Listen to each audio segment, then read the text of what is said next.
가장 초라한 장례식. 장례식장은 생각보다 차가웠다. 꽃향기와 소독약 냄새가 섞여 있었고 복도 끝에서부터 울음소리가 들려오는 곳도 있었지만 내가 있는 빈소만큼은 이상할 정도로 조용했다. 상주 완장을 찬 채 나는 관 옆 의자에 앉아 있었다. 아빠의 마지막을 지키는 사람은 나 하나였고 장례식장 직원이 형식적으로 들렀다 돌아가는 발소리만 간간히 들렸다. 조문객이 적다는 사실이 낯설지 않았다. 아빠는 원래 사람들과 어울리는 걸 좋아하지 않았고 남에게 기대는 걸 싫어했다. 아무리 가까운 사이여도 도움을 받는 순간 마음이 불편해지는 사람이라 아빠의 인간관계는 늘 좁았다. 그 좁은 관계마저 시간이 지나며 더 줄어들었고 결국 남은 건 나뿐이었다. 관 속 아빠의 얼굴은 평온해 보였다. 평생 거칠게 일하며 살아온 사람의 얼굴이라고 믿기 어려울 정도로 편안했다. 삶이 다 끝났다는 안도인지 더는 버티지 않아도 된다는 해방인지 그 이유를 알 수는 없었지만 그 평온함이 오히려 내 마음을 아프게 했다. 아빠는 평생 일용직이었다. 현장에 따라 출근 시간이 달라졌고 어떤 날은 새벽에 나가 밤늦게 돌아왔다. 비가 오면 일이 끊기기도 했고 일이 없을 땐 며칠씩 쉬어야 했다. 그러나 아빠는 쉬는 날에도 쉬지 못했다. 생활은 계속되어야 했고 나를 키우는 일은 멈출 수 없었다. 낮에 일용직을 뛰고도 부족해진 생활비를 메우기 위해 아빠는 저녁마다 찜질방으로 향했다. 밤이 깊어 사람들이 잠들면 아빠는 바닥을 닦고 락커를 정리하고 샤워실 물때를 벗겼다. 그 일은 깔끔하게 끝나도 손에 남는 냄새는 쉽게 사라지지 않았다. 세제 냄새와 뜨거운 증기, 땀과 습기가 섞인 그 냄새는 아빠의 몸에 오래 남아 있었다. 아빠가 찜질방에서 넘어졌던 날을 나는 또렷하게 기억한다. 늦은 시간에 연락이 왔고 아빠는 괜찮다고 했다. 그러나 그날 이후 아빠의 몸은 분명히 달라졌다. 허리를 제대로 펴지 못했고 계단을 오를 때마다 숨이 거칠어졌다. 손목과 무릎 통증이 잦아졌고 손끝은 늘 차가웠다. 그럼에도 아빠는 일을 멈추지 않았다. 몸이 망가져도 일을 멈추지 않는 이유를 나는 안다고 생각했다. 아빠는 나 하나 보고 사는 사람이라고 아빠의 세계는 나뿐이라고 믿었다. 그래서 아빠가 병원에 가는 대신 현장으로 향할 때도 쉬라고 말하면서도 결국은 이해한다고 스스로를 설득했다. 아빠가 쓰러진 날도 평소와 다르지 않았다고 들었다. 현장에 나갔고 저녁에는 찜질방으로 향했으며 그 사이 어딘가에서 몸이 버티지 못했다고 했다. 나는 병원으로 달려갔지만 병실의 공기는 너무 늦었다는 사실을 먼저 알려주었다. 아빠는 오랫동안 준비한 사람처럼 조용히 눈을 감았다.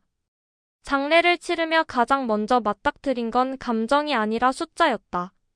장례식 비용, 화장 비용, 봉안당 비용, 식대와 대관료.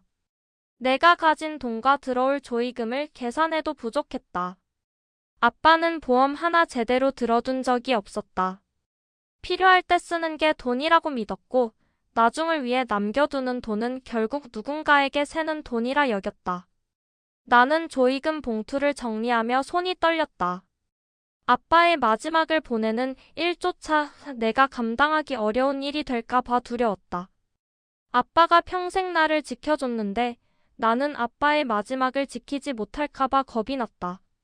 그때 빈소 한쪽 작은 TV에서 뉴스가 흘러나왔다. 요란한 화면 속에는 공항과 기자들, 경호 인력, 플래시 세례가 있었다. 한 남자가 사람들 사이를 지나 차로 향했고 뉴스 자막에는 그가 국내 재계 상위권의 대기업 회장이라는 설명이 붙어 있었다.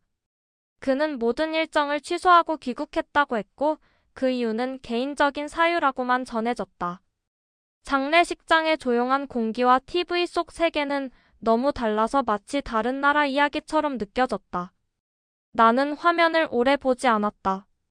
내게 중요한 건 TV 속 사람이 아니라 관 속 아빠였기 때문이다. 그날 나는 알지 못했다. TV 속 그 사람이 몇 시간 뒤 이 빈소의 문을 열고 들어오게 될 거라는 사실을. 그리고 그 사람이 들어오는 순간 내가 아빠라고 믿어온 인생 전체가 흔들리기 시작할 거라는 사실을. 난했지만 한 번도 흔들리지 않았던 아빠. 아빠와 함께한 시간은 언제나 조용했다. 집안에서 큰 소리가 나는 일은 거의 없었고 웃음도 다툼도 과하지 않았다. 아빠는 늘 필요한 말만 했고 불필요한 감정은 바깥으로 꺼내지 않았다. 나는 그런 아빠가 원래 그런 성격이라고 생각했다. 세상과 거리를 두고 사는 사람, 말보다 행동으로 책임을 다하는 사람. 아빠는 나에게 자신의 삶을 설명하려 하지 않았다. 과거를 말하지 않았고 힘든 일을 털어놓지도 않았다. 대신 하루의 시작과 끝을 늘 같은 방식으로 지켰다. 아침이면 먼저 일어나 부엌 불을 켰고 내가 깨어나기 전에 간단한 밥을 차려두었다. 아빠는 늘 서서 밥을 먹었다. 앉아서 천천히 먹는 법을 잊은 사람처럼 보였다. 내가 학교에 갈 때면 아빠는 현관에서 잠깐 서 있었다. 말은 없었지만 내가 신발끈을 제대로 묶었는지 가방이 무거워 보이지는 않는지 눈으로 확인했다. 그 모습이 너무 익숙해서 나는 한 번도 그 장면을 특별하다고 생각하지 않았다. 집은 넉넉하지 않았다. 겨울에는 보일러를 아꼈고 여름에는 선풍기 하나로 버텼다. 하지만 아빠는 그 부족함을 부끄러워하지 않았다. 오히려 당당했다. 지금은 이 정도지만 조금만 지나면 나아질 거라고, 지금은 힘들어도 버틸 수 있다고 말했다. 그 말에는 막연한 희망이 아니라 이미 각오가 담겨 있었다. 아빠는 자신의 삶이 아니라 나의 삶을 기준으로 모든 선택을 했다. 학원비가 필요해질 때면 아빠의 옷이 먼저 낡았고 내가 새 가방을 사면 아빠는 오래된 가방을 더 오래 썼다. 나는 그게 부모라서 당연한 거라고 생각했다. 아빠가 특별한 선택을 하고 있다는 사실을 깨닫지 못했다. 집안에서 유일하게 조심스럽게 다뤄지던 물건이 하나 있었다. 작은 보자기에 쌓인 루비 목걸이였다. 그 목걸이는 서랍 깊숙한 곳에 보관돼 있었고 아빠는 그걸 꺼낼 때마다 손을 깨끗이 씻고 천천히 펼쳤다. 나는 그 목걸이가 엄마의 유품이라는 것만 알고 있었다. 엄마는 내가 아주 어릴 때 아파서 세상을 떠났고 그 이후로 아빠와 둘이 살아왔다. 나는 그 설명에 의문을 품지 않았다. 엄마에 대해 더 묻지 않았고 아빠도 더 말하지 않았다. 그 침묵은 자연스러웠고 가족이라는 이름 아래 당연한 것으로 받아들여졌다. 집이 아무리 힘들어도 아빠는 그 목걸이를 팔지 않았다. 전세금이 부족할 때도 급하게 돈이 필요할 때도 아빠는 그 보자기를 꺼내지 않았다. 그 선택을 나는 깊게 생각하지 않았다. 그저 아빠가 엄마를 많이 사랑했나 보다 라고만 여겼다. 아빠의 하루는 늘 빡빡했다. 낮에 일용직을 마치고 돌아오면 잠깐 눈을 붙였다가 다시 찜질방으로 향했다. 밤이 깊을수록 아빠의 몸은 점점 무거워졌고 손과 무릎에 통증이 쌓여갔다. 찜질방에서 넘어졌다는 이야기를 처음 들었을 때 아빠는 아무 일 아니라며 웃었다. 그 웃음이 오히려 불안했지만 나는 그 웃음을 믿기로 했다. 아빠는 늘 괜찮다고 말했다. 조금만 버티면 된다고, 지금은 중요한 시기라고. 그 중요한 시기가 언제 끝나는지 나는 알지 못했다. 아빠의 몸은 눈에 띄게 변해갔다. 허리는 점점 굽었고 손목은 자주 붓고 숨이 가빠졌다. 그래도 아빠는 병원에 가지 않았다. 시간이 없다고 했고 돈이 아깝다고 했다. 나는 그 말들을 그대로 믿었다. 아빠는 늘 옳았으니까. 아빠가 쓰러졌다는 연락을 받았을 때 나는 처음으로 그 믿음이 흔들리는 걸 느꼈다.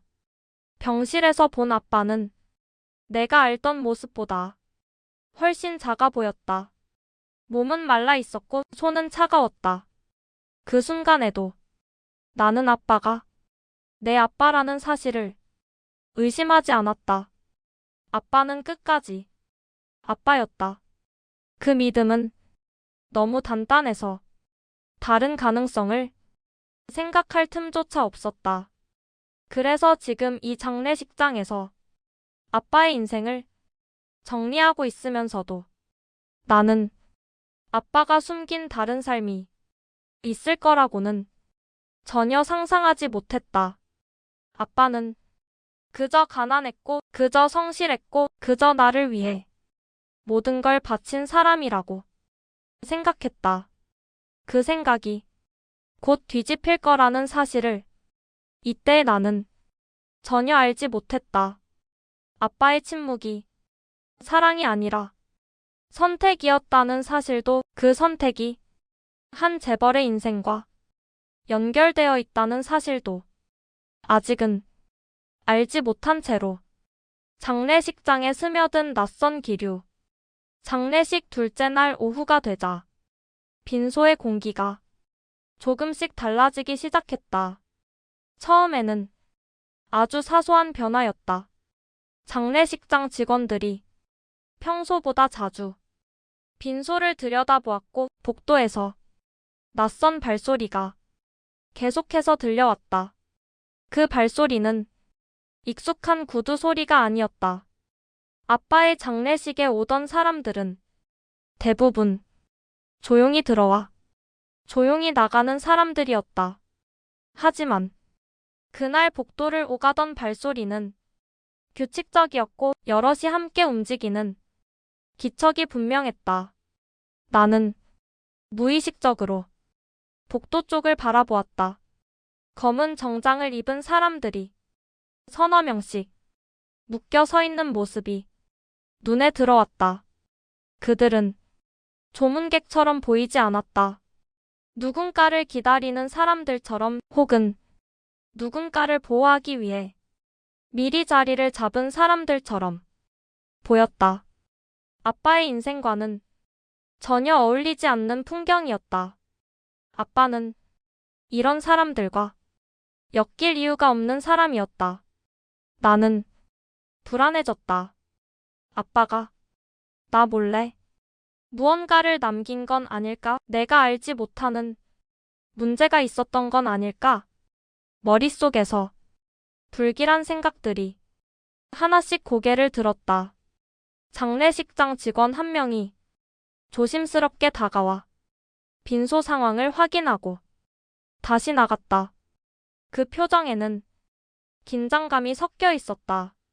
나는 관 쪽으로 시선을 돌렸다. 아빠는 아무 말도 하지 않았다. 늘 그랬듯 아빠는 끝까지 침묵을 선택하고 있었다. 시간이 지날수록 복도는 더 붐볐다. 검은 정장은 하나둘 늘어났고, 그들은 자연스럽게 동선을 만들며 빈소 주변을 정리하고 있었다. 그 모습은 장례식이 아니라 어떤 공식 행사처럼 보일 정도였다. 나는 점점 이 공간에서 이질적인 존재가 되어가는 기분이 들었다. 이 장례식은 분명 아빠를 보내는 자리였는데 언제부터인가 아빠와 전혀 다른 세계가 이 안으로 흘러들어오고 있었다. 그때 빈소 한쪽에 놓인 작은 TV에서 뉴스 화면이 다시 눈에 들어왔다. 아까 스쳐 지나갔던 그 뉴스가 계속 반복 재생되고 있었다. 국내 재계 상위권, 막대한 자산, 정치 경제 전반에 영향력을 가진 인물. 그는 모든 일정을 취소하고 긴급 귀국했다고 했다. 사람들은 그 이유를 두고 여러 추측을 내놓았지만 정확한 설명은 없었다. 나는 화면 속 인물을 잠시 바라보다가 고개를 돌렸다. 이 장례식과 저 세계는 아무 관련이 없다고 스스로를 안심시켰다. 하지만 그 안심은 오래가지 않았다. 복도 끝에서 사람들의 움직임이 갑자기 멈췄다. 마치 누군가의 등장으로 모든 흐름이 정지한 것처럼 느껴졌다. 장례식장 직원들이 일제히 고개를 숙였고 검은 정장 무리는 자연스럽게 양옆으로 갈라졌다. 그 틈 사이로 한 사람이 천천히 걸어 들어왔다. 걸음은 느렸지만 흐트러짐이 없었고 주변의 공기를 자연스럽게 장악하고 있었다. 나는 그 얼굴을 보는 순간 숨이 멎는 것 같았다. TV 속에서 보았던 바로 그 얼굴이었다. 뉴스에서, 신문에서 수없이 보아온 인물. 이곳과는 절대 어울릴 수 없을 거라 생각했던 사람. 그가 아빠의 장례식장에 들어오고 있었다. 그 순간 내 머릿속은 아무 생각도 하지 못했다. 왜 이 사람이 여기에 있는지, 무슨 이유로 이 장례식에 발을 들인 건지 전혀 이해할 수 없었다. 그는 빈소 입구에 서서 잠시 안쪽을 바라보았다. 그리고 아빠의 관을 발견한 순간 그의 표정이 완전히 달라졌다. 그 표정은 경영자나 재벌의 얼굴이 아니라 오랫동안 무언가를 잃고 헤매던 사람의 얼굴에 가까웠다. 그는 천천히 빈소 안으로 들어왔다. 사람들은 아무 말도 하지 않았다. 이 장면을 방해해서는 안 된다는 암묵적인 합의라도 있는 것처럼 모두 숨을 죽였다. 나는 그 자리에서 움직일 수 없었다. 아빠의 장례식이 갑자기 내가 감당할 수 없는 이야기의 중심으로 변해가고 있다는 사실이 너무 빠르게 다가왔기 때문이다. 그는 관 앞에 섰다. 잠시 영정 사진을 바라보았고 그 다음 순간 그는 아무 말 없이 무릎을 꿇었다. 그 장면은 너무 갑작스러워서 현실처럼 느껴지지 않았다. 아빠의 인생과 전혀 닿아 있지 않을 것 같던 그 사람이 아빠 앞에서 무너지고 있었다. 그 순간 나는 알았다. 이 장례식은 더 이상 단순한 이별의 자리가 아니라는 걸. 그리고 아빠의 침묵이 지금 이 순간을 위해 끝까지 지켜져 왔다는 사실을 곧 알게 되리라는 것도. 무릎을 꿇은 사람, 흔들리기 시작한 진실. 그는 관 앞에서 한동안 움직이지 않았다. 무릎을 꿇은 자세 그대로 고개를 숙이고 있었고 어깨는 미세하게 떨리고 있었다. 그 모습은 이 장례식장에 있는 누구보다도 부서져 보였다. 사람들은 숨을 죽였다. 이 상황이 얼마나 비정상적인지 모두가 알고 있었지만 아무도 그 침묵을 깨지 못했다. 아빠의 장례식은 원래 이렇게 주목받는 자리가 아니었다. 조용히 와서 고개를 숙이고 짧게 머물다 돌아가는 곳이었다. 그런데 지금 이 빈소는 마치 중대한 사건의 현장처럼 변해 있었다. 검은 정장을 입은 사람들은 서로 눈짓을 주고받으며 조용히 자리를 정리했고 장례식장 직원들은 눈에 띄게 긴장한 모습이었다. 나는 그 자리에 서서 아무것도 하지 못했다. 아빠의 관 앞에 이렇게 무너져 있는 사람이 누구인지, 왜 이런 감정을 보이고 있는지 도무지 이해할 수 없었다. 그는 한참이 지나서야 천천히 고개를 들었다. 눈은 붉게 충혈되어 있었고 얼굴에는 차분함과 혼란이 뒤섞여 있었다. 그 표정은 뉴스에서 보던 재벌 회장의 얼굴과는 전혀 달랐다. 그는 주변을 둘러보며 잠시 사람들의 시선을 받아들였다. 그 시선들 속에는 놀라움도 있었고 궁금증도 있었고 이 상황을 어떻게 해석해야 할지 모르는 당황함도 섞여 있었다. 나는 그 모든 시선을 몸으로 느꼈다. 아빠의 장례식이 이제는 나 혼자만의 자리가 아니라는 사실이 분명해졌기 때문이다. 그는 천천히 자리에서 일어났다. 누군가가 부축하려 했지만 그는 고개를 저으며 스스로 몸을 일으켰다. 그 행동 하나만으로도 이 사람이 얼마나 익숙하게 사람들의 도움을 받아왔는지, 그리고 지금은 그 도움조차 거부하고 있다는 사실이 전해졌다. 그는 관 앞에서 한 번 더 고개를 숙였다. 그 장면은 존경이나 예의를 넘어 마치 오래 지키지 못한 약속 앞에 선 사람처럼 보였다.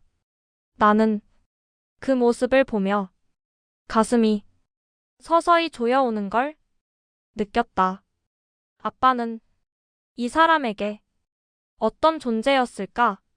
이 사람의 인생에 아빠가 어떻게 등장했기에 이토록 무너질 수 있는 걸까? 그는 몸을 돌려 천천히 나를 바라보았다. 그 시선이 나에게 닿는 순간 심장이 철렁 내려앉았다. 그 눈빛에는 단순한 동정이나 조문객의 예의가 담겨 있지 않았다. 그 안에는 이미 나를 알고 있는 사람이 망설임과 두려움이 겹쳐 있었다. 나는 그 눈빛을 피하지 못했다. 아빠를 잃은 슬픔보다 이해할 수 없는 상황이 더 크게 다가왔다. 주변 사람들의 시선이 자연스럽게 나에게로 옮겨왔다. 그 시선들은 묻고 있었다. 너는 누구냐는 질문을 말없이 던지고 있었다. 나는 그 질문에 답할 준비가 되어 있지 않았다. 아빠의 장례식에서 내 정체를 설명해야 하는 순간이 올 거라고는 한 번도 생각해 본 적이 없었기 때문이다. 그는 나를 잠시 바라보다가 시선을 거두었다. 그 짧은 순간이 오히려 더 많은 의문을 남겼다. 아빠와 이 사람의 관계는 단순한 인연이 아니라는 사실만 분명해졌을 뿐이었다. 장례식장은 점점 더 사람들로 채워졌다.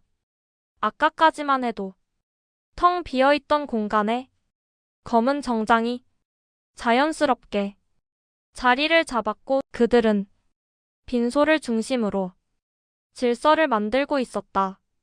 이 모든 변화 속에서 나는 점점 작아지는 기분이 들었다. 이 장례식의 주인공은 분명 아빠였는데 그 중심에서 나는 밀려나고 있었다. 아빠의 관을 다시 바라보았다. 아빠는 여전히 아무 말도 하지 않았다. 평생 그랬든 아빠는 설명을 남기지 않았다. 그 침묵이 처음으로 원망스럽게 느껴졌다. 아빠가 조금이라도 말해주었다면 이 상황이 이토록 낯설지는 않았을지도 모른다는 생각이 스쳤다. 하지만 그 생각은 곧 사라졌다. 아빠는 말하지 않기로 선택한 사람이었고 그 선택에는 분명한 이유가 있었을 거라는 확신이 어딘가에 남아 있었기 때문이다. 그 확신은 아직 완전히 깨지지 않았다. 하지만 금이 가고 있었다. 그날 아빠의 장례식장에서 나는 처음으로 아빠의 인생이 내가 알고 있던 것보다 훨씬 깊고 복잡했다는 사실을 느끼기 시작했다. 그리고 그 깊이의 끝에는 내가 상상조차 하지 못했던 세계가 기다리고 있다는 예감이 서서히 고개를 들고 있었다. 아빠가 끝까지 숨긴 이유.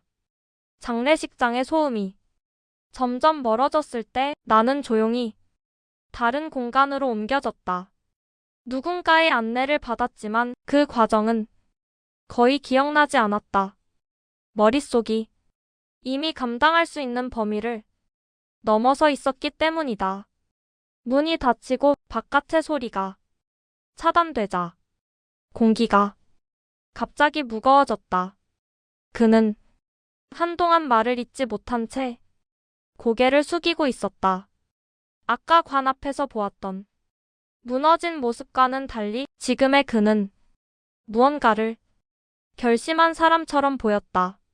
나는 이 공간에 들어오는 순간부터 이미 알고 있었다. 지금 들을 이야기가 되돌릴 수 없는 것이라는 사실을. 그는 아빠의 삶을 처음부터 꺼내기 시작했다.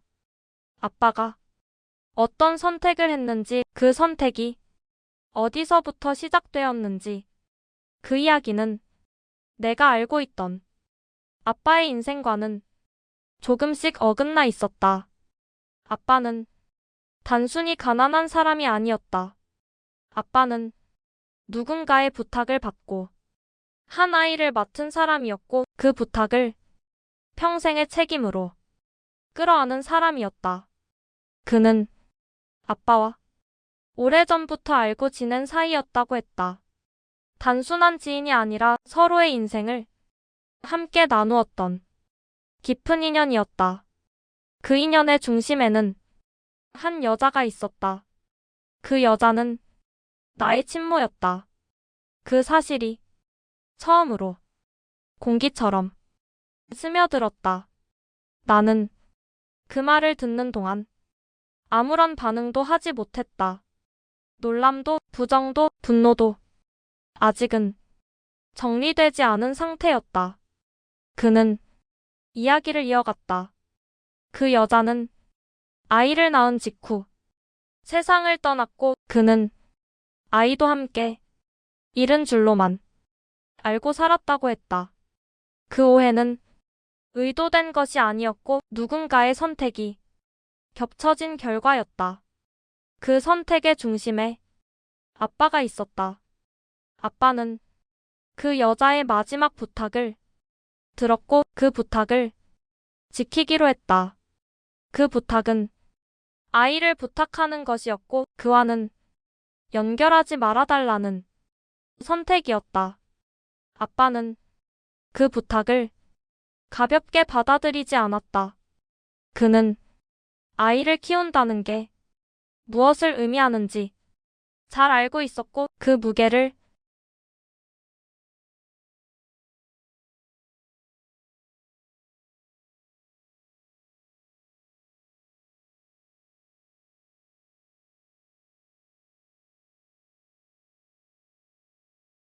그 설명을 들으며 아빠의 얼굴을 하나하나 떠올렸다.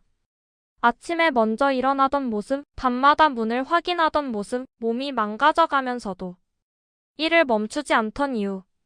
그 모든 장면들이 하나의 문장으로 이어졌다. 아빠는 아빠이기로 선택한 사람이었다. 피로 이어진 관계가 아니라 책임으로 이어진 관계였다. 그 책임은 아빠의 삶을 완전히 바꾸어 놓았고 그는 그 사실을 후회하지 않았다. 나는 그 이야기를 들으며 숨이 가빠졌다. 아빠를 잃은 슬픔보다 아빠를 다시 알게 되는 과정이 더 버거웠다. 아빠는 나에게 진실을 말하지 않았다. 하지만 그 진실을 숨긴 이유가 나를 지키기 위한 선택이었다는 사실이 오히려 더 큰 무게로 다가왔다. 그는 아빠가 끝까지 이 비밀을 지키려 했다고 했다. 아빠는 이 진실이 내 삶을 흔들 수 있다는 걸 알고 있었고 그 흔들림을 자신이 떠안기로 했다. 나는 그 순간 아빠의 침묵을 조금 이해하게 되었다. 그 침묵은 회피가 아니라 헌신이었다. 그가 이 모든 이야기를 지금에서야 꺼내는 이유는 단 하나였다. 아빠가 더 이상 이 선택을 설명할 수 없기 때문이었다. 아빠는 이미 세상에 없었고 그 진실은 이제 내 몫이 되어 있었다. 나는 그 자리에 앉아 한동안 아무 말도 하지 못했다. 이야기는 이미 끝났지만 내 인생은 막 시작된 것처럼 느껴졌기 때문이다. 그날 아빠의 장례식장에서 나는 아빠를 보내는 동시에 아빠라는 존재를 처음부터 다시 마주하게 되었다. 그리고 그 선택이 앞으로 어떤 파장을 불러올지 아직은 알지 못한 채 그저 숨을 고르고 있었다. 해시태그 가장 차가운 얼굴. 작은 방에서 나왔을 때 장례식장은 이미 완전히 다른 공간이 되어 있었다. 조문객은 더 늘어 있었고 사람들의 시선은 더 노골적이었다. 나는 아까보다 훨씬 많은 사람들이 빈소 주변을 채우고 있다는 사실을 늦게 깨달았다. 아빠의 장례식인데 아빠를 기억하는 사람보다 아빠와 전혀 관계없는 사람들이 더 많아 보였다. 그 중심에는 그가 있었다. 재벌 회장이라는 이름으로 불리던 사람, 아빠 앞에서 무너졌던 사람. 그는 여전히 그 자리에 있었지만 주변의 공기는 아까와 달랐다. 사람들은 그를 중심으로 자연스럽게 선을 긋고 있었고 그 선 안과 밖은 명확히 구분되어 있었다. 나는 그 선의 바깥에 서 있었다. 그때 또 다른 존재가 그 선 안으로 들어왔다. 사람들의 시선이 한 번 더 움직였다. 그 여자는 이 장례식장과 전혀 어울리지 않는 모습이었다. 단정하게 정리된 머리, 과하지 않지만 분명히 값비싸 보이는 옷차림, 그리고 이 공간을 처음부터 알고 있던 사람처럼 자연스러운 태도. 그녀는 주변을 둘러보며 아무렇지 않게 걸음을 옮겼다. 그 행동에는 머뭇거림이 없었다. 이곳이 자신의 자리가 아니라는 의심조차 하지 않는 사람의 움직임이었다. 그녀는 그의 곁으로 자연스럽게 다가갔다. 사람들도 그 장면을 특별하게 여기지 않았다. 그 모습만으로도 그녀가 어떤 위치에 있는 사람인지 충분히 드러났다. 그녀의 시선이 잠시 나에게로 향했다. 그 눈빛은 순식간에 나를 후웠다. 머리부터 발끝까지 평가하듯 정리하듯 그 시선에는 연민도 없었고 궁금증도 없었다. 오직 확신만 있었다. 나는 그 눈빛 앞에서 본능적으로 몸이 굳었다. 아빠의 장례식인데 이 공간에서 내가 설명되어야 할 사람처럼 느껴졌기 때문이다. 그녀는 잠시 그의 옆에 서 있다가 주변 사람들에게 미세한 신호를 보냈다. 사람들은 아무 말 없이 조금씩 물러났다. 그 장면은 그녀가 이 공간을 얼마나 익숙하게 통제하고 있는지를 보여주고 있었다. 나는 그제야 깨달았다. 이 여자는 이 세계의 규칙을 잘 아는 사람이었고 나는 그 규칙을 전혀 모르는 사람이었다. 그녀는 다시 한번 나를 바라보았다. 이번에는 조금 더 오래. 그 시선에는 분명한 메시지가 담겨 있었다. 이 자리는 네가 있을 곳이 아니라는 메시지. 나는 그 시선을 정면으로 받지 못했다. 눈을 피한 건 비겁해서가 아니라 그 시선을 견딜 자신이 없었기 때문이다. 주변 사람들의 시선이 자연스럽게 나에게로 모였다. 그 시선들은 나를 보호하지 않았다. 오히려 어디까지 밀려나는지 지켜보는 것처럼 차가웠다. 나는 그 자리에서 움직이지 못했다.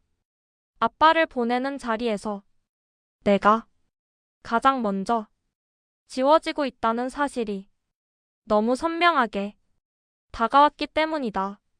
아빠의 영정 사진이 시야에 들어왔다. 사진 속 아빠는 늘 그랬듯 아무 말도 하지 않았다. 그 침묵이 처음으로 원망스럽게 느껴졌다. 아빠가 조금이라도 말해주었다면 이런 모욕을 겪지 않아도 됐을까? 라는 생각이 스쳤다. 그러나 그 생각은 곧 사라졌다. 아빠는 이 상황을 예상했을 것이고 그래서 더 침묵했을 거라는 생각이 뒤따랐기 때문이다. 그 침묵은 나를 지키기 위한 방패였지만 지금 이 순간에는 너무 늦은 방패였다. 나는 그 자리를 조용히 벗어났다. 아무도 나를 붙잡지 않았고 아무도 내가 나가는 것을 막지 않았다. 그 무관심이 가장 아팠다. 복도 끝에 서서 잠시 숨을 골랐다. 눈앞이 흐려졌고 가슴이 답답해졌다. 아빠를 잃은 슬픔과 정체성을 잃은 혼란 그리고 사람에게서 받은 모욕이 한꺼번에 밀려왔다. 그날 나는 처음으로 가난이 얼마나 잔인해질 수 있는지 알게 되었다. 돈이 없다는 이유로 사람이 얼마나 쉽게 지워질 수 있는지도 알게 되었다. 그리고 이 모욕이 그대로 끝나지 않을 거라는 예감이 어디선가 고개를 들고 있었다. 왜냐하면 이 장면을 그가 결국 알게 될 것이고 그가 알게 되는 순간 이 세계의 질서는 완전히 뒤집히게 될 것이기 때문이다. 그가 알게 된 순간 장례식이 끝나갈 무렵 나는 이미 그 자리에 없었다. 아빠를 보내는 자리였지만 그곳은 더 이상 나를 위한 공간이 아니었다. 나는 조용히 장례식장을 떠났고 복도 끝에서 한동안 움직이지 못했다. 숨을 고르려 했지만 가슴은 쉽게 가라앉지 않았다. 아빠를 잃은 슬픔보다 더 견디기 힘들었던 건 아빠의 인생을 내가 전부 알지 못했다는 사실과 그 진실 앞에서 아무 힘도 없는 사람이 되어버렸다는 감각이었다. 그 시간 그는 여전히 장례식장 안에 남아 있었다. 관 앞에 서서 오래도록 자리를 떠나지 않았고 주변 사람들 또한 그를 방해하지 않았다. 그에게 다가간 사람은 아까 그 여자였다. 자연스럽게 이 장례식의 흐름을 자기 것으로 되돌리려는 사람처럼 그의 곁에 섰다. 그러나 그날의 그는 평소와 달랐다. 그녀의 존재를 의식하지 않는 듯 했고 시선조차 주지 않았다. 그 무시가 그녀를 불안하게 만들었다. 잠시 뒤 그의 비서가 조심스럽게 다가왔다. 비서는 그에게 장례식장에서 있었던 일을 간략히 보고했고 그의 표정은 눈에 띄게 굳어졌다. 처음에는 아주 작은 변화였다. 눈썹이 미세하게 움직였고 시선이 잠시 멈췄다. 그러나 그 다음 순간 그의 얼굴에서 모든 감정이 사라졌다. 그 표정은 분노가 아니라 각성이었다. 그는 비서에게 조용히 지시를 내렸다. 누가 무엇을 했는지, 어디까지 선이 넘어갔는지 모든 걸 확인하라고 했다. 그 지시는 요청이 아니라 명령이었다. 그는 더 이상 상황을 추측하지 않았다. 확인된 사실만을 필요로 했다. 조사는 빠르게 진행되었다. 장례식장에서 그 여자가 보인 행동, 그 주변 사람들이 어떻게 반응했는지, 누가 그 분위기를 만들었는지, 그 과정에서 그 여자의 이름과 그 여자가 속한 집안의 이름이 자연스럽게 드러났다. 그는 그 이름을 가볍게 넘기지 않았다. 그 집안은 오랫동안 그의 보호 아래에 있었고 그 보호 덕분에 지금의 위치에 올라선 곳이었다. 그는 그 사실을 너무 잘 알고 있었다. 그동안 그는 그 여자의 행동을 어느 정도 묵인해왔다. 자신의 곁에 있다는 착각이 만든 과한 자신감 정도로 여겼기 때문이다. 하지만 그날의 행동은 달랐다. 그녀는 그가 지켜야 할 사람을 공개적으로 밀어냈고 그 선택의 결과를 그에게 강요했다. 그 순간 그는 처음으로 분명하게 깨달았다.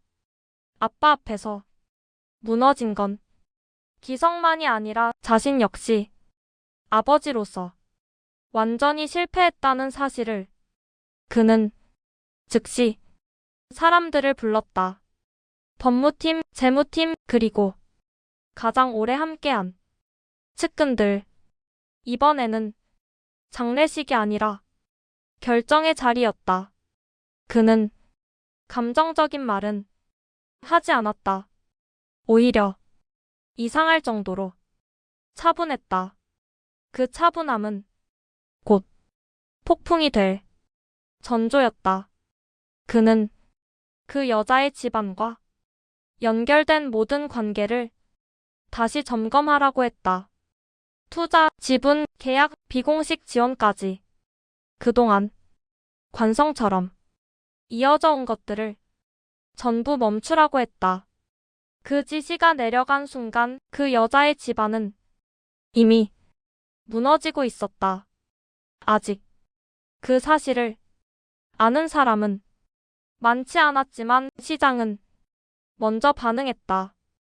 투자가 보류되었고 회의가 연기되었으며 이유 없는 불안이 확산되기 시작했다. 그 여자는 그 변화를 가장 먼저 느꼈다. 그는 전화를 받지 않았고 메시지는 읽히지 않았다. 그녀는 그날 장례식장에서 나에게 보였던 확신을 점점 잃어갔다. 자신이 넘어서는 안 될 선을 넘었다는 사실을 이제야 깨닫기 시작했다. 그는 마지막으로 그녀를 불렀다. 그 만남은 길지 않았다. 그는 설명하지 않았고 변명을 받아들이지도 않았다. 그저 그날 장례식장에서 무슨 일이 있었는지 확인했을 뿐이다. 그 확인이 끝나자 그는 관계를 정리했다. 보호는 그날로 끝났고 그녀와 그녀의 집안은 처음으로 그의 세계 밖으로 밀려났다. 그 결정은 단순한 이별이 아니라 한 세계에서 쫓겨나는 것이었다. 그는 그 선택을 되돌리지 않았다. 왜냐하면 그 선택은 사과의 시작이었기 때문이다. 그는 그날 장례식장에서 밀려나간 한 사람에게 해야 할 말이 남아 있었다. 그 말은 돈으로도 권력으로도 대신할 수 없는 말이었다. 그는 그 말을 미루지 않기로 했다. 아빠의 장례식장에서 이미 너무 늦었지만 지금이라도 늦지 않게 하기 위해서 뒤늦게 도착한 책임. 그는 다시 나를 찾았다. 이번에는 장례식장의 소음도 사람들의 시선도 없는 자리였다. 그 공간은 의도적으로 비워져 있었고 그의 태도 역시 처음부터 달랐다. 그는 나를 마주하자 천천히 고개를 숙였다. 관 앞에서가 아니라 권력의 중심에서가 아니라 한 사람 앞에서 자신을 낮추는 자세였다. 그 행동은 오랜 시간 누군가에 위해 서 있던 사람이 쉽게 선택할 수 없는 것이었다.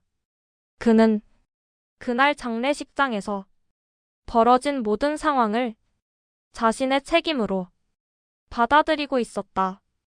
나를 보호하지 못한 건 내가 모욕을 받는 순간에도 즉시 개입하지 못한 건 그리고 그 모든 일이 자신의 세계에서 벌어졌다는 사실까지. 그는 그 사실을 피하지 않았다. 그의 설명은 짧았고 군더더기가 없었다. 책임을 외부로 돌리지 않았고 상황을 합리화하지도 않았다. 그는 자신이 아버지로서 얼마나 늦었는지를 분명히 알고 있었다.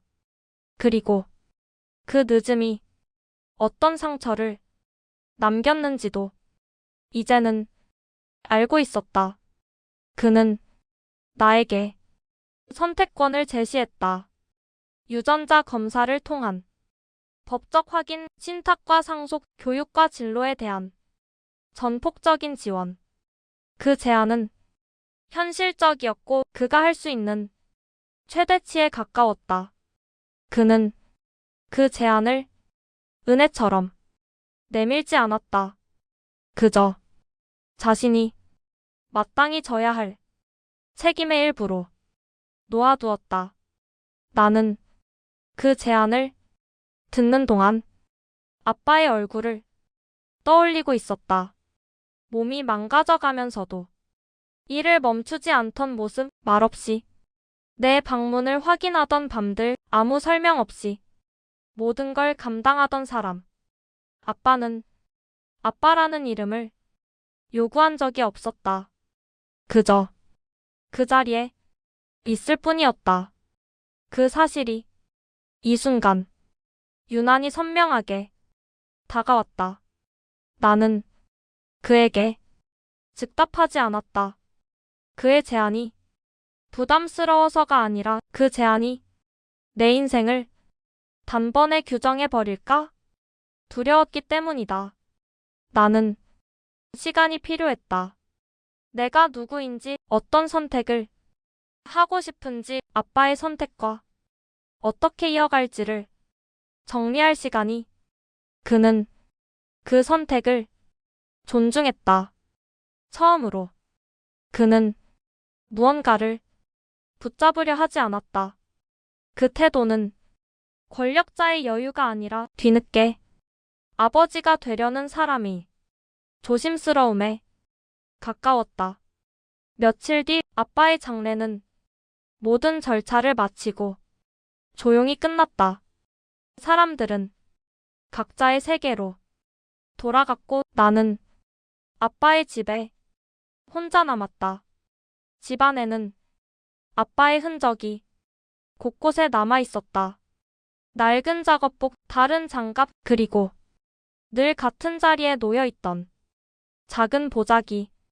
그 안에는 루비 목걸이가 여전히 조심스럽게 보관되어 있었다. 그 목걸이는 이제 비밀의 상징이 아니라 한 사람의 인생이 응축된 증거처럼 느껴졌다. 나는 그 목걸이를 손에 쥐고 한참을 서 있었다. 아빠는 끝까지 이 선택을 설명하지 않았다. 하지만 설명하지 않았기에 그 선택은 더 단단해 보였다. 나는 아빠의 사진 앞에 잠시 앉아 있었다. 아빠는 여전히 아무 말도 하지 않았다. 그 침묵이 이제는 낯설지 않았다. 그 침묵 안에는 분명한 의지가 담겨 있었다. 나는 그 의지를 부정하지 않기로 했다. 며칠 뒤 나는 오랫동안 미뤄왔던 결정을 내렸다. 아빠가 늘 응원해 주던 꿈, 나 스스로 끝까지 해보고 싶었던 길, 그 길을 내 발로 걸어보기로 했다. 그 선택은 그의 제안을 거절하는 것도 아빠의 선택을 부정하는 것도 아니었다. 그저 내 인생을 내 손으로 시작하는 결정이었다. 그는 그 소식을 차분하게 받아들였다. 그리고 처음으로 아버지라는 이름을 강요하지 않았다. 그 태도는 어딘가 익숙했다. 말없이 뒤에서 지켜보는 방식. 나는 그 모습에서 아빠 기석을 떠올렸다. 그리고 그제야 깨달았다. 아빠의 선택은 끝난 이야기가 아니라 이제 다른 방식으로 이어지고 있다는 사실을. 해시태그 다시 흔들리는 자리. 새로운 도시에서의 생활이 조금씩 안정되어 간다고 느끼기 시작했을 무렵 나는 처음으로 크게 흔들리는 순간을 맞이했다. 그동안의 시간은 견디는 연습에 가까웠다. 아침에 일어나 정해진 일을 하고 사람들 속에 섞여 자리를 지키고 밤이 되면 하루를 정리하는 생활. 그 반복 속에서 나는 조금씩 이곳의 사람이 되어가고 있었다. 하지만 세상은 그렇게 쉽게 자리를 내주지 않았다. 작은 오해에서 문제가 시작되었다. 내 배경을 아는 사람이 늘어나면서 보이지 않던 선이 조금씩 그어지기 시작했다. 도움이 아니라 의심이, 격려가 아니라 거리 두기가 늘어났다. 나는 다시 한번 나 스스로에게 질문해야 했다. 이 길이 정말 내가 선택한 길인지 아니면 도망쳐온 길인지. 그 질문은 생각보다 날카로웠다. 나는 한동안 아빠의 얼굴을 떠올리지 않으려 애썼다. 아빠의 선택을 지탱력으로 삼으면서도 그 선택에 의존하고 싶지는 않았기 때문이다. 그러나 가장 힘든 순간에 떠오르는 얼굴은 늘 같았다. 말없이 내 등을 밀어주던 사람. 그 기억 덕분에 나는 무너지지 않았다. 그 시간, 그 역시 다른 종류의 위기를 맞고 있었다. 그의 이름이 언론에 다시 오르내리기 시작했다. 이번에는 찬사가 아니라 의심이었다. 그동안 절대 흔들리지 않던 영역에서 작은 균열이 포착되었다. 그 균열은 우연이 아니었다. 그의 보호 아래에서 무리하게 커져온 몇몇 관계들이 한꺼번에 문제의 중심에 올라섰다. 그는 그 사실을 외면하지 않았다. 오히려 정면으로 받아들였다. 그 선택은 위험했지만 피하지 않는 것이 유일한 방법이라는 걸 그는 알고 있었다. 회의실에서 그는 이전과는 다른 모습이었다. 빠른 결정과 강한 압박 대신 확인과 정리, 그리고 감당할 것과 내려놓을 것을 명확히 나누었다. 그 변화는 사람들을 혼란스럽게 만들었다. 그를 오래 지켜봐온 이들조차 이제는 그를 완전히 이해하지 못하고 있었다. 그의 선택은 권력을 지키기 위한 것이 아니라 남겨야 할 것과 끝내야 할 것을 구분하기 위한 과정이었다. 그 과정 속에서 그는 기석의 이름을 다시 떠올렸다. 아무도 알아주지 않아도 끝까지 자리를 지킨 사람. 그의 삶은 결과가 아니라 태도로 남아 있었다. 그 태도가 이제는 그의 기준이 되어가고 있었다. 나는 결국 한 번 더 선택의 기로에 섰다. 지금의 자리를 지킬 것인지 아니면 다른 길을 찾을 것인지 이번에는 도망치지 않기로 했다. 나는 내가 서 있는 곳을 끝까지 지켜보기로 했다. 그 결정은 쉽지 않았지만 확실했다. 그리고 그 결정이 어떤 파장을 불러올지 아직은 알지 못했다. 그 역시 자신의 선택이 어디로 이어질지 완전히 예상하지는 못하고 있었다. 하지만 분명한 건 있었다.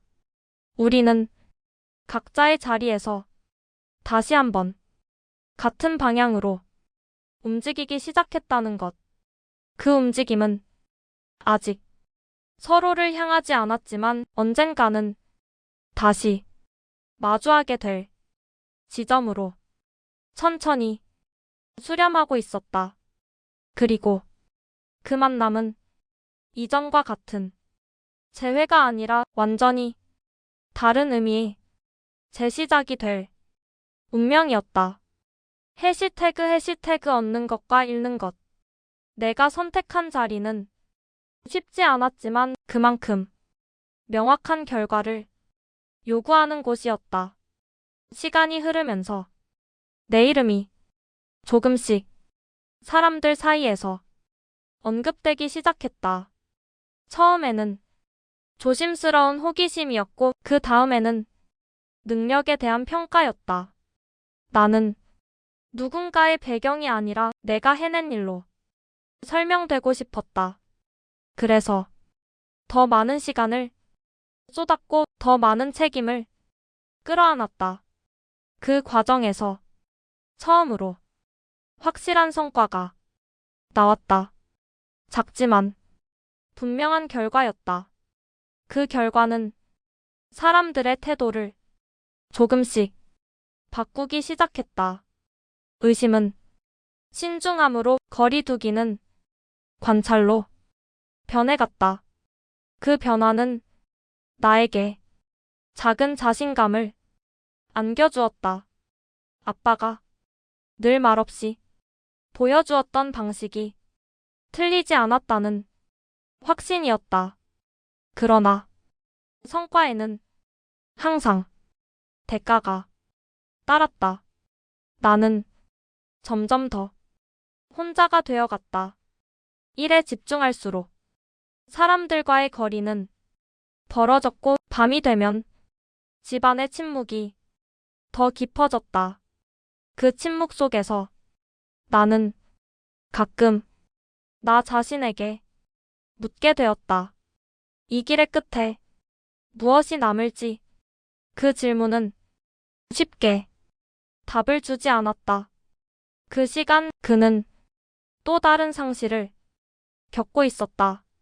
그가 정리하기로 한 관계들은 예상보다 빠르게 그를 압박해왔다. 오래 유지해온 연결들이 하나둘 끊어졌고 그 공백은 숫자로도 드러나기 시작했다. 사람들은 그의 선택을 이해하지 못했다. 왜 굳이 지금 이 시점에 모든 걸 정리하느냐는 질문이 쏟아졌다. 그는 그 질문에 답하지 않았다. 설명은 늘 자신을 정당화하기 위한 도구가 된다는 걸 알고 있었기 때문이다. 그는 그저 감당했다. 손해를, 비난을, 그리고 외로움을. 그 외로움은 그에게 익숙한 감정이었지만 이번에는 다른 종류였다. 이번 외로움은 선택의 결과였고 도망칠 수 없는 형태로 남아 있었다. 그는 그 선택을 후회하지 않았다. 왜냐하면 그 선택이 아빠 기석의 삶과 닮아 있다는 사실을 알고 있었기 때문이다. 아무도 알아주지 않아도 끝까지 책임을 지는 삶. 그 삶이 얼마나 고독한지 이제야 몸으로 이해하고 있었다. 그런 그의 곁에 다시 외부의 변수들이 움직이기 시작했다. 그를 좋아하지 않았던 사람들, 그의 약점을 기다려왔던 사람들. 그들은 지금이 기회라고 판단했다. 작은 흔들림을 크게 만들기 위한 시도가 곳곳에서 시작되었다. 그는 그 흐름을 감지하고 있었다. 하지만 이번에는 이전처럼 모든 걸 통제하려 하지 않았다. 무너질 것은 무너지고 남을 것은 남겨두기로 했다. 그 태도는 위험했지만 동시에 진짜만 남기는 방법이었다. 나는 그가 겪고 있는 이 변화를 알지 못했다. 그와 나는 여전히 각자의 세계에서 각자의 싸움을 하고 있었다. 하지만 보이지 않는 곳에서 두 개의 흐름은 점점 서로를 향해 다가가고 있었다. 그 만남은 위로가 아니라 시험이 될 가능성이 더 컸다. 서로가 얼마나 자기 자신으로 설 수 있는지, 얼마나 의지하지 않고 마주할 수 있는지를 묻는 시험. 그리고 그 시험은 머지않아 피할 수 없는 형태로 다가오고 있었다. 되돌아오는 그림자. 변화는 언제나 가장 취약한 틈을 노리고 찾아왔다. 나에게도 그에게도 예외는 아니었다. 내가 쌓아 올린 자리 위로 작은 소문이 번지기 시작했다. 사실과는 조금씩 어긋난 이야기들이 맥락을 잃은 채 엮여갔다. 누군가는 내 배경을 과장했고 누군가는 의도를 왜곡했다. 그 과정에서 아빠의 이름이 다시 호명되었다.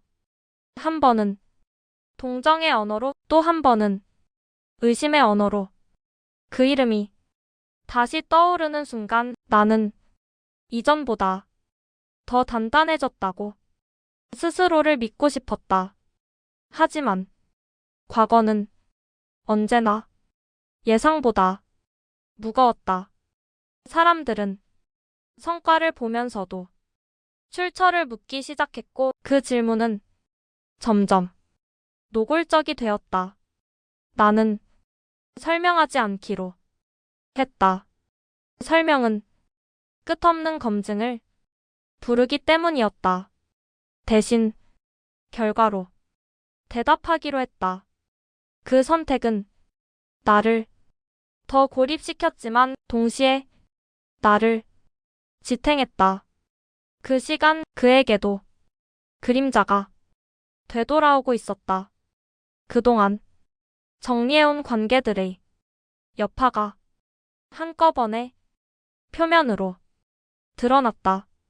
과거의 계약, 묵인해왔던 관행, 눈 감아주었던 선택들이 하나씩 문제의 형태로 되살아났다. 그는 그 사실을 피하지 않았다. 그러나 이번에는 이전과 달랐다. 그는 혼자서 모든 걸 감당할 수 없다는 현실을 처음으로 인정해야 했다. 그 인정은 약함이 아니라 변화의 신호였다. 그는 사람들을 불렀다. 이번에는 지시가 아니라 공유였다. 상황을 있는 그대로 전했고 책임의 범위를 명확히 했다. 그 태도는 사람들을 놀라게 했다. 오랫동안 그를 지켜본 이들조차 이제는 그를 다른 눈으로 보기 시작했다. 그 변화의 한가운데에서 그는 나를 떠올렸다. 아빠 기석이 끝까지 설명을 남기지 않았던 이유, 그 침묵으로 지켜내고자 했던 삶. 그 삶이 이제 다시 시험대에 오르고 있다는 사실이 그를 멈추게 했다. 그는 처음으로 내 선택을 흔들까 두려워졌다. 도움이 간섭이 될까, 책임이 압박이 될까 망설였다. 그 망설임은 그를 조용히 흔들었다. 한편 나 역시 내 선택이 얼마나 견고한지 시험받고 있었다. 성과는 여전히 쌓이고 있었지만 신뢰는 천천히 검증되고 있었다. 그 속도는 내가 원하는 것보다 느렸고 그 느림은 때때로 나를 지치게 했다. 그러나 나는 멈추지 않았다. 아빠가 그랬듯이 설명 대신 지속을 선택했다. 그 선택이 언젠가 다시 그와 나를 마주하게 할 거라는 예감이 점점 분명해지고 있었다. 그리고 그 마주침은 도움이나 구원이 아니라 서로의 선택을 확인하는 자리일 것이었다. 그날이 다가오고 있었다. 조용히 그러나 피할 수 없는 속도로 해시태그 다시 만나는 방향. 결정은 늘 조용한 순간에 내려졌다. 나는 그날도 평소처럼 하루를 정리하고 있었다. 성과는 분명히 쌓이고 있었고 이제는 이곳에서의 생활이 낯설지 않았다. 그럼에도 마음 한편에는 설명할 수 없는 공백이 남아 있었다. 그 공백은 불안이 아니라 확인이었다. 내가 무엇을 위해 이 길을 선택했는지, 그 선택이 어디까지 이어질 수 있는지를 다시 묻고 있었다. 나는 아빠의 흔적을 떠올렸다. 아무 말 없이 끝까지 자리를 지켰던 사람. 그 선택이 도망이 아니라 책임이었다는 걸 이제는 분명히 알고 있었다. 그 책임은 떠나는 데서 끝나지 않았다. 마주하는 것으로 완성되는 것이었다. 나는 귀국을 결심했다. 도망처럼 떠났던 것이 아니라 확인하기 위해 돌아가는 선택이었다. 내가 어디까지 홀로 설 수 있는지, 그리고 어디까지 함께 설 수 있는지를 직접 마주하기 위해서 그 시간 그 역시 같은 방향을 바라보고 있었다. 그는 점점 더 사람들의 중심에서 물러나고 있었다. 결정을 다른 이들에게 위임하고 자신은 한 발 뒤에서 흐름을 지켜보고 있었다. 그 선택은 그에게 익숙하지 않은 방식이었지만 필요한 방식이었다. 그는 권력으로 사람을 붙잡는 대신 태도로 사람을 남기고자 했다. 그 변화는 서서히 주변에 전해지고 있었다. 누군가는 그를 더 이상 두려워하지 않았고 누군가는 처음으로 존중하기 시작했다. 그는 그 반응들을 차분히 받아들였다. 그 과정에서 그는 하나의 질문을 계속해서 마주하고 있었다. 지금의 자신이 아빠 기석이 선택했을 삶에 조금이라도 가까워졌는지에 대한 질문이었다. 그 질문은 그를 겸손하게 만들었다. 그리고 그 겸손은 마지막 시험을 불러오고 있었다.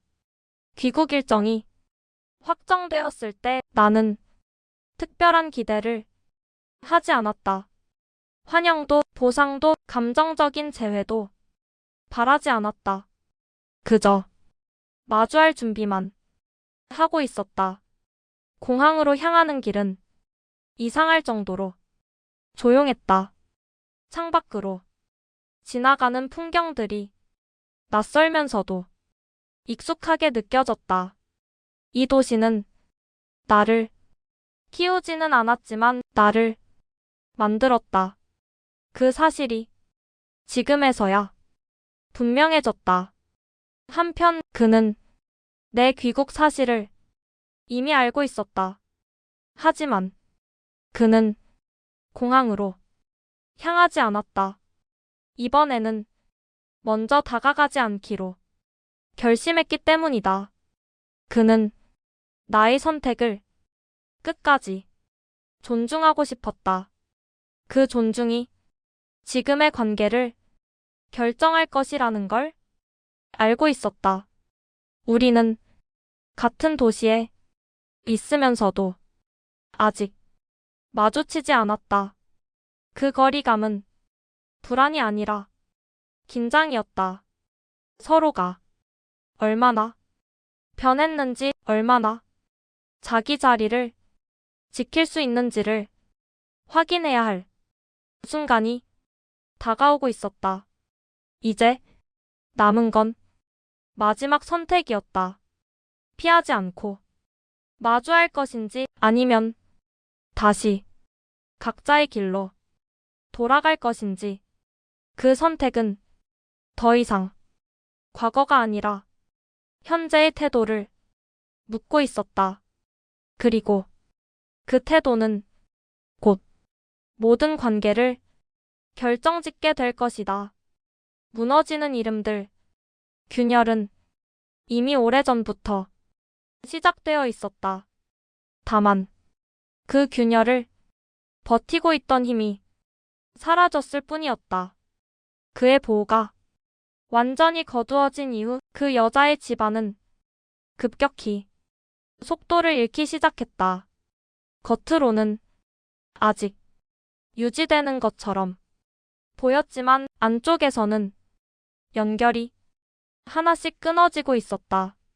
투자는 연기되었고 계약은 재검토에 들어갔다. 이유는 명확하지 않았지만 흐름은 분명했다. 사람들은 본능적으로 움직였다. 더 이상 안전하지 않다는 신호를 읽은 순간 아무도 그 집안에 자리를 걸지 않았다. 그 여자는 그 변화를 가장 늦게 받아들였다.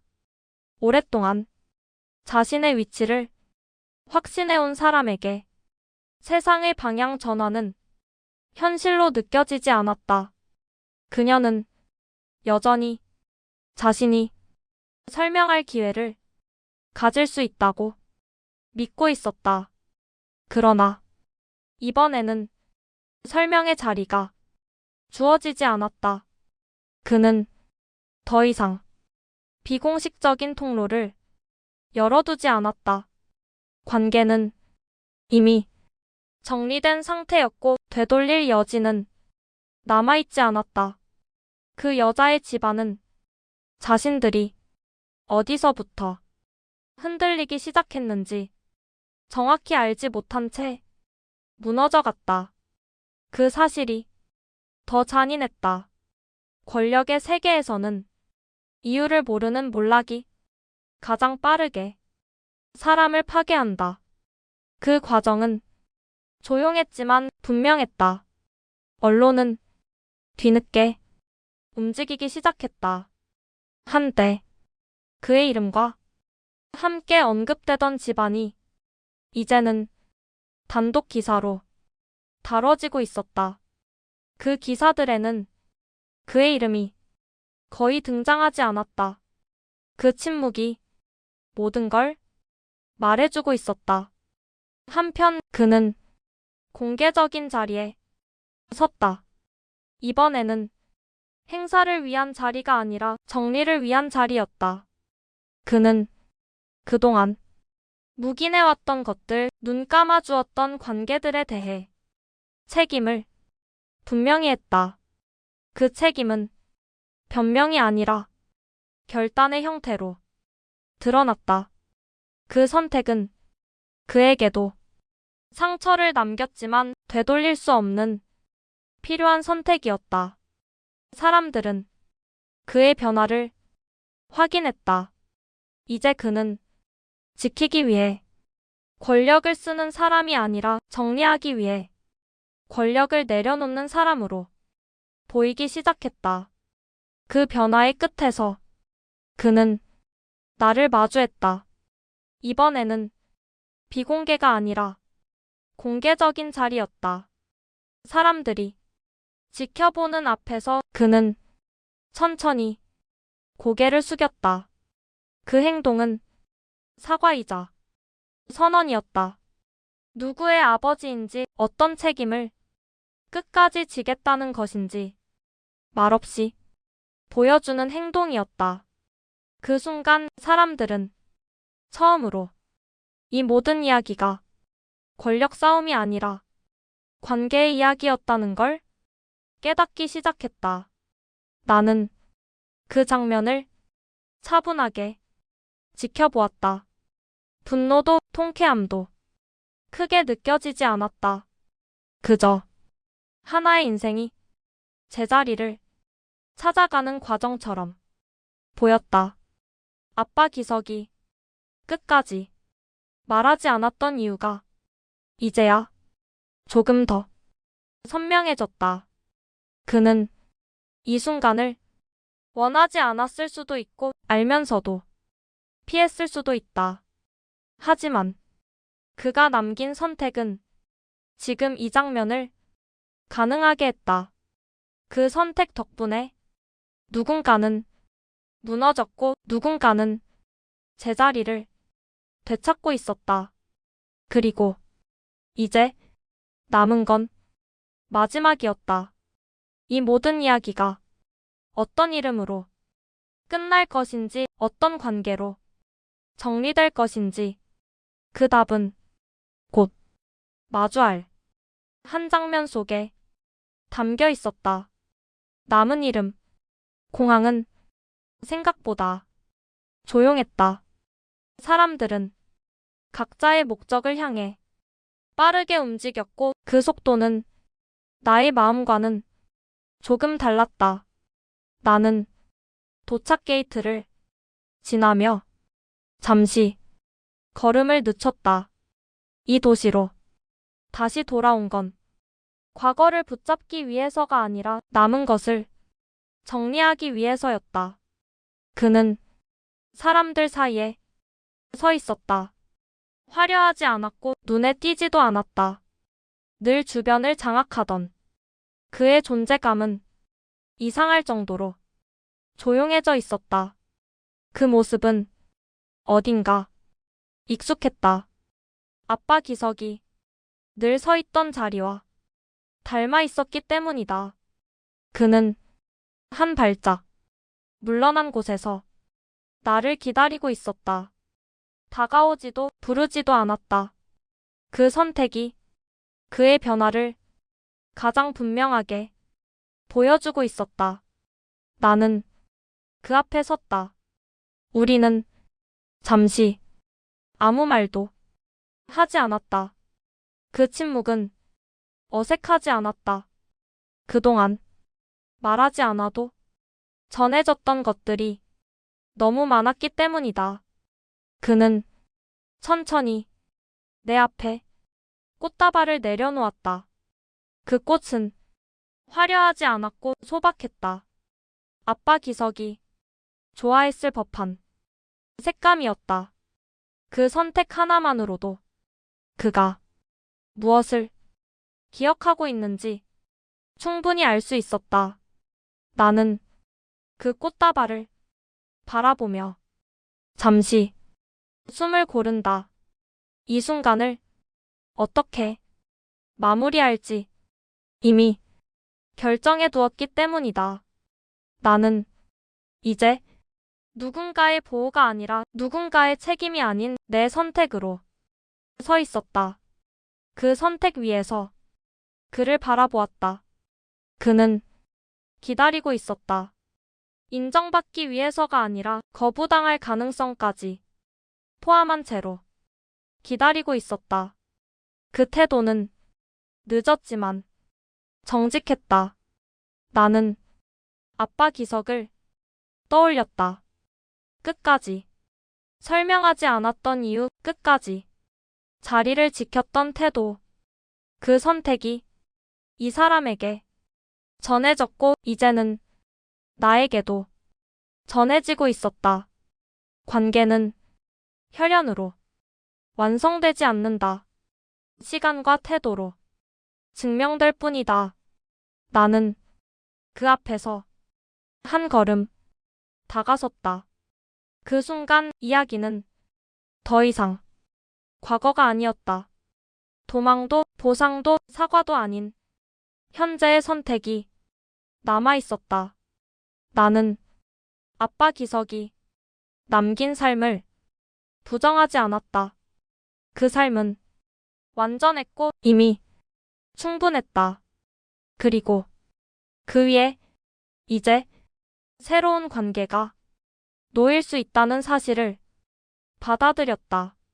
그것은 대체가 아니라 확장이었다. 아빠를 잃은 이야기가 아니라 아빠의 선택이 어디까지 이어질 수 있는지를 보여주는 이야기였다. 그는 고개를 들지 않았다. 여전히 기다리는 자세로 서 있었다. 나는 그 모습을 오래 기억하게 될 것이라는 예감이 들었다. 권력도 부도 이름도 내려놓고 사람으로 남아있는 모습. 그것이 아빠 기석이 끝까지 지키고 싶었던 삶의 형태였을 것이다. 공항의 소음 속에서 우리는 각자의 자리에 서 있었다. 누군가는 떠나고 누군가는 기다리고 누군가는 이제야 만나고 있었다. 이 이야기는 인생 역전의 이야기가 아니다. 사람이 사람으로 남기 위해 어떤 선택을 해야 하는지에 대한 이야기다. 그리고 그 선택은 끝난 적이 없다. 지금도 누군가는 조용히 자리를 지키고 있고 누군가는 늦게라도 그 자리에 도착하고 있을 것이다. 아빠 기석이 그랬듯이. 그리고 이제 나 역시 그렇게 살아가려 한다.